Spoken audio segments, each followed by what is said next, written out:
రుతుపవనాలు ఏపీలో మరింత విస్తరించాయి. పవనాల విస్తరణకు అనుకూల వాతావరణం ఉందన్న ఐఎండీ మరో 4-5 రోజుల్లో అన్ని ప్రాంతాలకు విస్తరిస్తాయి. జూన్ 4వ తేదీ ఎన్నికల కౌంటింగ్. మధ్యాహ్నం 12 గంటల్లోపే తొలి ఫలితాలు వచ్చేస్తాయి. ఏపీ సీఈఓ మీనా విడుదలైన ఎగ్జిట్ పోల్ ఫలితాలపై తీవ్రంగా స్పందించిన సోనియా గాంధీ.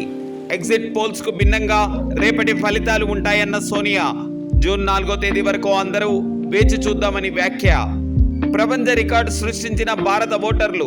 ఈ ఎన్నికల్లో ఓటు వేసిన 64.2 కోట్ల మంది భారతీయులు, 31.2 కోట్ల మంది మహిళలు ఓటు వేశారన్న ఈసీ. పోటీ ఉన్న నియోజకవర్గాల్లో నిర్లక్ష్యం వద్దు.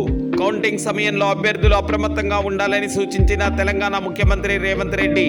జూలై 7వ తేదీ నుంచి గోల్కొండ బోనాలు ప్రారంభం. లాల్ దర్వాజాతో సహా అన్ని ఆలయాల్లో జూలై 19న బోనాల జాతర ఉత్సవాలు. జూలై 28న బోనాల సమర్పణ, 29న జాతర. సామూహిక ఘటాల ఊరేగింపు.